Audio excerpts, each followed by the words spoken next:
Let's not let our banks get rich off our money. Right now, millions of us are donating to our banks and have no idea. We are leaving tens of thousands of dollars on the table over our lifetime because we are parked in standard savings accounts, earning basically zero. Today, we change that, and I will show you the exact account I use to out-earn not only the big name banks, but also other high-yield savings accounts. And this isn't chump change. Earning just an extra 1% in your savings and emergency fund accounts can equal over $100,000 over a lifetime. Quick heads up, this is for educational and entertainment purposes only. Investment involves risk, and past returns don't guarantee future returns. I am not a licensed financial advisor. Be sure to consult a pro for your personal needs. First, let's look at the high-yield savings account. In early 2026, even with shifting rates, we can still find top-tier accounts paying between 3% and 4.5%.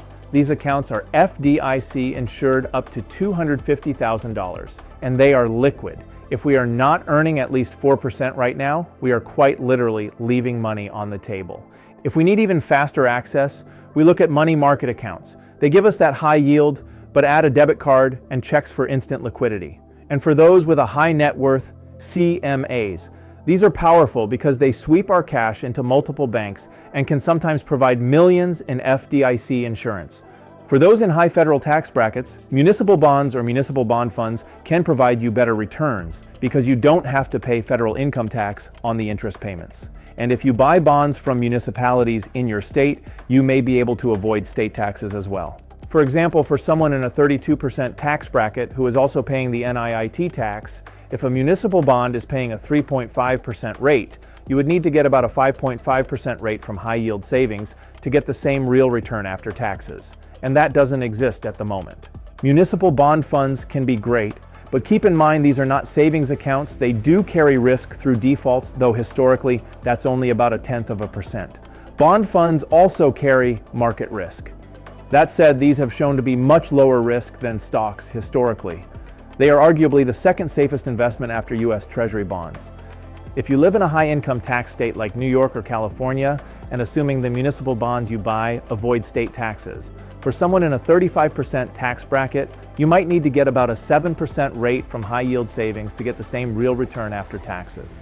T-bills are exempt from state and local taxes. Many consider them to be the safest investment in the world. Finally, if we know we will not touch the cash for 6 to 12 months, we can lock in a certificate of deposit or CD. It protects our rate even if interest rates across the country start to drop. If you are tired of letting big banks take people's money, hit that like button so more people see this content. And if you want to see future videos about common sense, evidence-based investing, be sure to subscribe.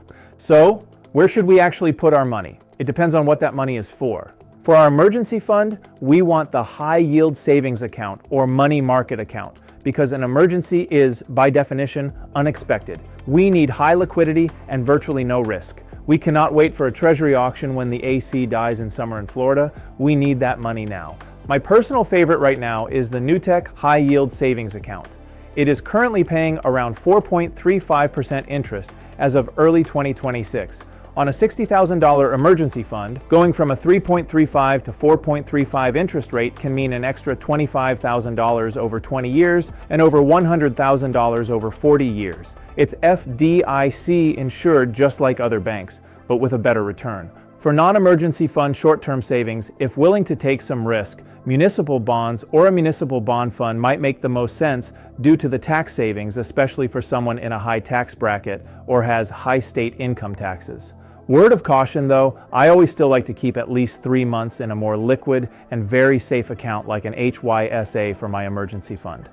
I like to stick with investment-grade municipal bond funds that are well diversified to reduce the risk of default. Consider short or ultra-short bonds for stability and consider state tax impact. That said, going all HYSA or money market account is the safest bet for an emergency fund. We're building a community here of people who want to live their life fully funded. Drop a quick comment below. How many months of expenses do you need in your emergency fund to sleep soundly at night and why? Let's learn from each other. These short-term options are how we build the moat around our lives. They keep us safe and they keep us out of debt. But the big wealth, that happens once the moat is built. Once our emergency fund is set, we have the freedom to move into high-growth, long-term strategies. Strong decisions today lead us to a life fully funded tomorrow. Your one task for today is this: check your current savings rate. If it is under 4%, look into New Tech Bank. Be sure to check out our video on long-term investing called "Do you want to feel smart or actually get wealthy?" Click that now, and let's keep building.